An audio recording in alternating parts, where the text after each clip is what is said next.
Level 1. The Summer Intern. You are 21 years old, fueled by 4 espressos, and the desperate hope that your 100-hour work week will be noticed by someone who does not even know your name. You graduated top of your class. You practiced your handshake in the mirror. You wore the suit you bought specifically for this. None of that matters now. What matters is that the printer on the 47th floor is jammed at 11 p.m., and you are the one who fixes it. Because nobody else will. You are a pack animal for the firm. Your world is the coffee run, and the late-night spreadsheet, and the meeting you were not invited to, but were asked to take notes in anyway. Your greatest success this summer is simply surviving. The washout rate is something nobody mentions out loud, but everybody knows. You are not going to be washed out. You did not come this far to go home. Level 2. The first-year analyst. You are the merriest mule of finance now.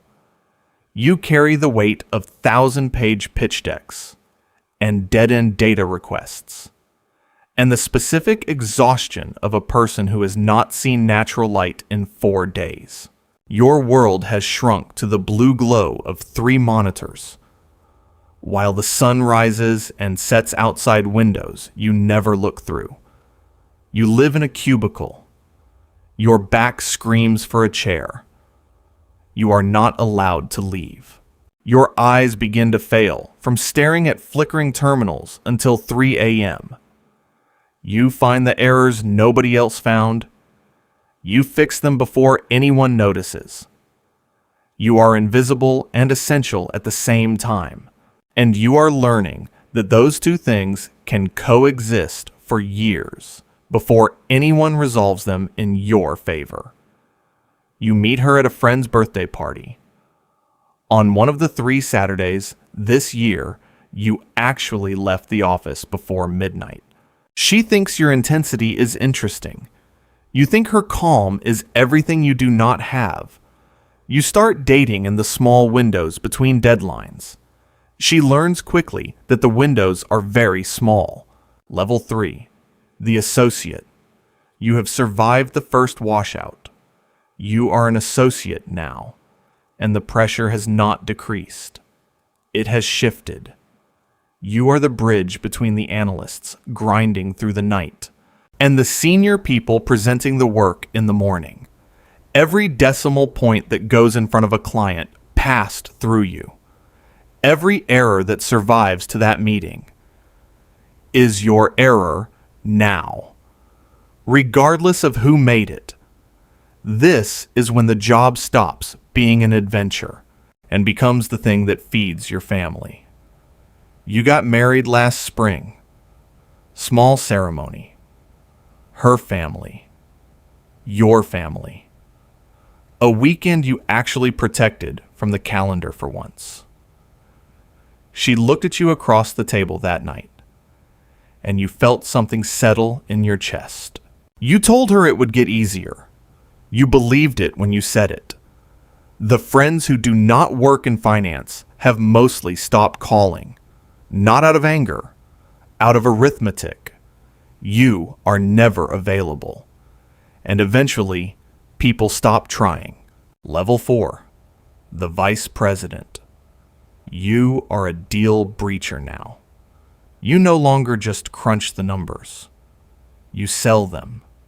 You walk into rooms full of skeptical people and make the case. And they believe you because you understand the work better than anyone in the room. You spend your life in airport lounges and hotel rooms, a stranger to your own bed, a guest in your own apartment. You own the outcome now. Millions of dollars move based on your judgment alone, and you cannot sleep because of it. You lie awake running the scenarios at 3 a.m. when there is nothing left to do about any of them. Your wife has stopped asking when you are coming home. She has started asking if you are coming home. There is a difference between those two questions, and you both know it. Your son was born this year. You were in Tokyo when it happened. You landed 14 hours later and held him in the hospital room, while she looked at you with an expression you did not have a word for. You bought him a stuffed animal from the airport gift shop. It was the best you could do. You knew it was not enough. Level 5. The director. You have stopped doing the work. You manage the people doing it now.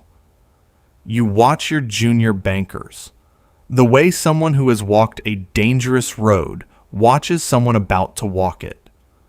You look for the signs. The drinking that starts at 7 p.m. instead of 9. The quietness that settles over someone who used to argue in meetings. You know exactly where that road leads, because you walked it. Your wife asks for a divorce on a Sunday morning, while you are reading earnings reports at the kitchen table. She does not cry. She has already done the crying. She speaks quietly and clearly, the way a person speaks when they have rehearsed something many times alone. She says she is not angry.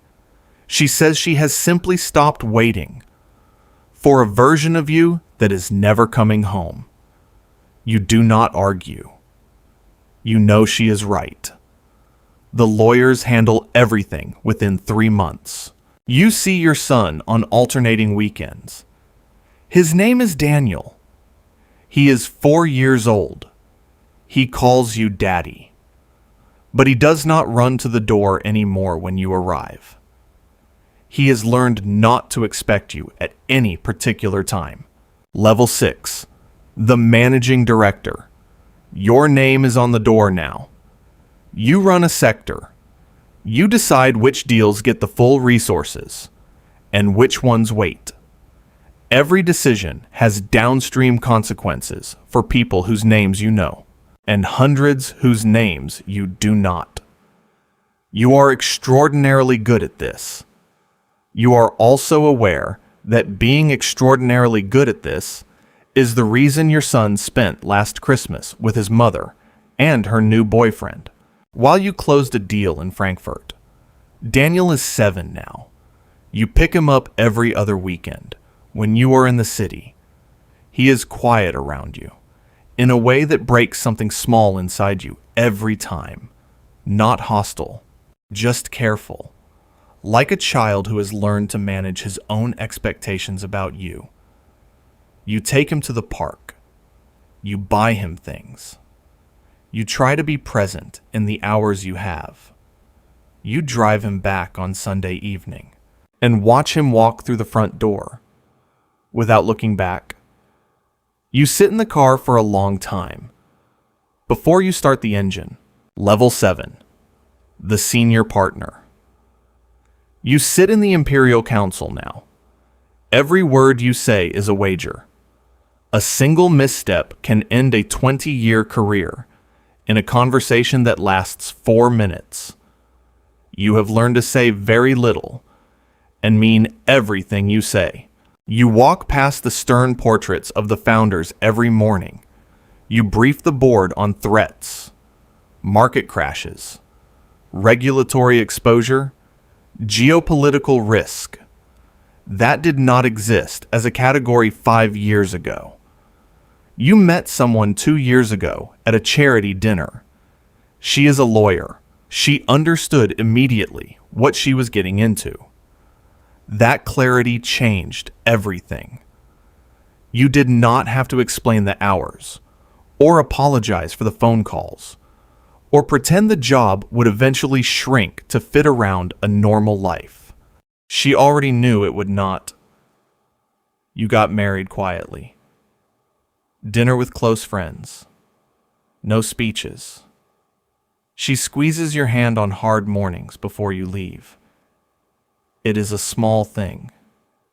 It means more than you know how to say. Daniel is 12 now.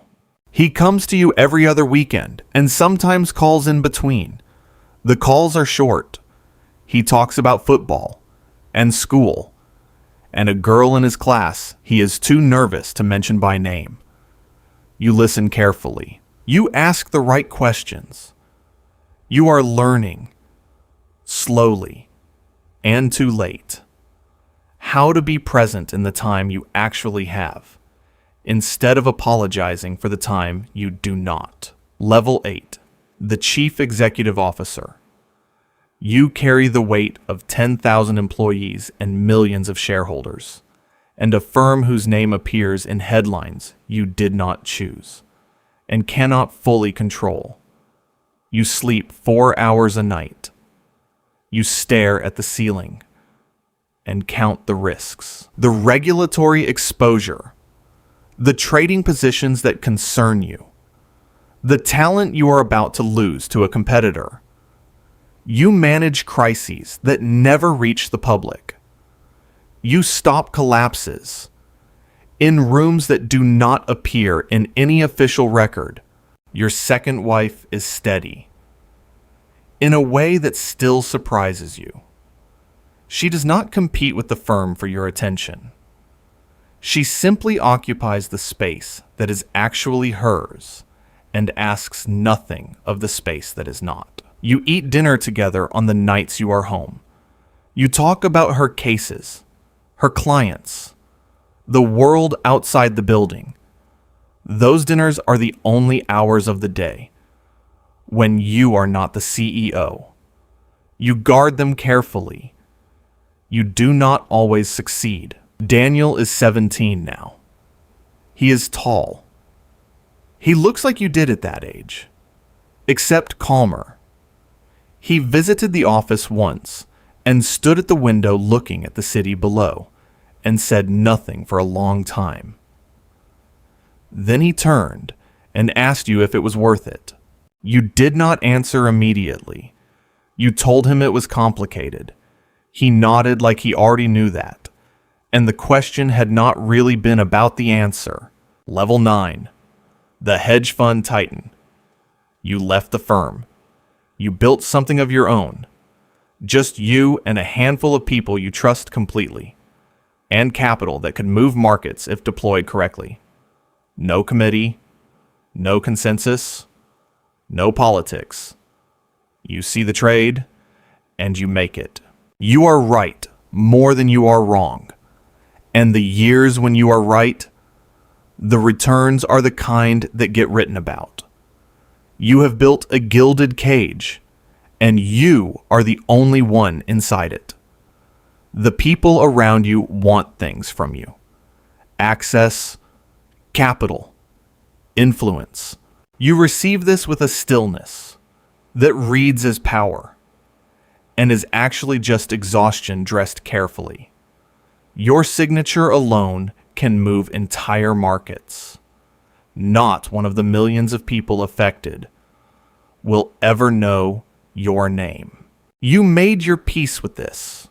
Most days, Daniel is in his 20s now. He became a teacher. He did not go into finance. You were not surprised. You were not disappointed either, though it took you a while to understand why you were not disappointed. One evening, he called you and said he understood now why you made the choices you made. He said he did not agree with all of them, but he understood them. That phone call cost you nothing and gave you something you had not realized you were still waiting for. Level 10. The Philanthropist. You are done. Not finished. Done. There is a difference, and you understand it now, in a way you could not have at 21. You give away the billions you spent your life's blood to earn. Hospitals, schools, research into problems that will outlast you. You try to buy back something. You trade it away so gradually. You did not notice it leaving. Some of it comes back, not all of it. You have stopped expecting all of it. You sit on the steps outside the building on a Tuesday morning. You are not sure why you came back. The city moves around you without ceremony. It always has. The lobby doors open. A young man walks out carrying 4 coffees in a cardboard tray. His suit is slightly too big. His eyes are bright, in the way that has not yet been dimmed by anything. He does not see you. He is already looking at his phone, already thinking about the work waiting upstairs. You watch him until the doors close. You know exactly what the next 20 years of his life look like. Every late night, every missed birthday, every Sunday morning conversation he does not know is coming. Every version of himself he will leave behind on the way up. You hope he finds something worth keeping on the way. You were not always sure you did. But sitting here now, thinking about Daniel calling you on a Tuesday evening, thinking about your wife squeezing your hand in the dark before a hard day, you think maybe you found enough. You stand up. You walk in the opposite direction. The cycle continues.